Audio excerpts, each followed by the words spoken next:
அரசியல்வாதிகள், அரசு அதிகாரிகள் என முக்கிய புள்ளிகள் பலர் மீதும் சமூக வலைதளங்களில் பரபரப்பான குற்றச்சாட்டுகளை முன்வைத்து வந்த சவுக்கு சங்கர் பலமுறை கைதாகி சிறை சென்றிருக்கிறார். திருச்சியில் பிறந்த சவுக்கு சங்கரின் உண்மையான பெயர் ஆச்சிமுத்து சங்கர். இவரது தந்தை தஞ்சாவூரை சேர்ந்தவர், தாய் திருச்சியை சேர்ந்தவர். சவுக்கு சங்கரின் தந்தை தமிழ்நாடு லஞ்ச ஒழிப்பு துறையில் உதவியாளராக பணிபுரிந்து வந்த நிலையில் 1991ஆம் ஆண்டு அவர் இறந்த பிறகு கருணை அடிப்படையில் அந்த வேலை சவுக்கு சங்கர் கிடைத்தது. அரசு வேளையில் ஆண்டுகள் உருண்டோடு மேலதிகாரிகளின் செல்போன் உரையாடலை ரகசியமாக ரெக்கார்ட் செய்து கசிய விட்டதற்காக 2008ஆம் ஆண்டு சவுக்கு சங்கர் பணியிடை நீக்கம் செய்யப்பட்டார். அப்போது அவர் கீழ்மட்ட ஊழியர்தான் என்றாலும் சஸ்பெண்ட் செய்யப்பட்ட பிறகு சர்வீஸில் இருந்து பல அதிகாரிகளின் தொடர்பு சங்கருக்கு கிடைத்தது. அதையடுத்து மேல்மட்ட அதிகாரிகளால் இன்னலுக்கு ஆளாகும் ஊழியர்களின் ரகசிய புகார் பெட்டியாகவே மாறியிருந்தார். அப்படியான புகார்களை அம்பலப்படுத்த 2010ஆம் ஆண்டு சவுக்கு என்ற வலைதளத்தை துவங்கிய சங்கர் அரசு அதிகாரிகளின் துஷ்பிரயோகங்களை அதில் கட்டுரைகளாக எழுத துவங்கினார். அதன் மூலம் நாளடைவில் ஆச்சிமுத்து சங்கர் சவுக்கு சங்கராக மாறினார். செய்தி தொலைக்காட்சிகளில் நடைபெறும் விவாத நிகழ்ச்சிகளிலும் யூடியூப் உள்ளிட்ட சமூக வலைதளங்களில் பரபரப்பான செய்திகளை சுட சுட பேசியும் சமூகத்தின் கவனத்தை ஈர்த்தார். தொடக்கத்தில் எடப்பாடி பழனிசாமி தலைமையிலான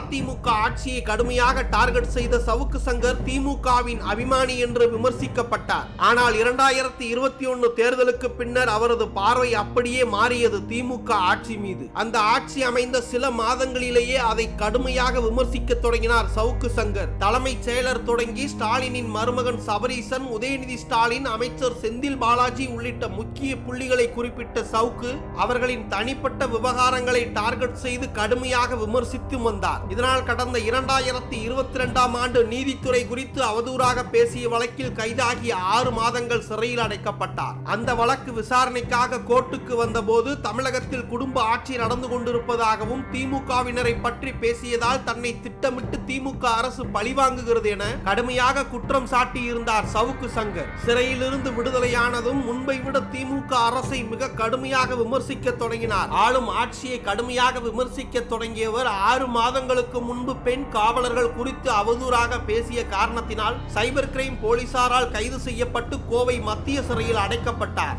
ஒரு கட்டத்தில் அவரது சவுக்கு மீடியா முடக்கப்பட்டு அதில் இருந்த பல லட்சக்கணக்கான பொருட்களும் பறிமுதல் செய்யப்பட்டன. கோர்ட் உத்தரவின்றி சவுக்கு மீடியா சேனலை தொடங்க முடியாத காரணத்தினால் தற்பொழுது சவுக்கு மீடியா நெட்வொர்க் என்ற புதிய சேனலை ஆரம்பித்து பல குற்றச்சாட்டுகளை அடுக்கடுக்காக முன்வைத்து வந்த சவுக்கு சங்கர் ஏற்கனவே அவர் மீது போடப்பட்டிருந்த கஞ்சா வழக்கில் நேரில் ஆஜராகாத காரணத்தினால் மீண்டும் போலீசாரால் கைது செய்யப்பட்டு சிறையில் அடைக்கப்பட்டிருக்கிறார்.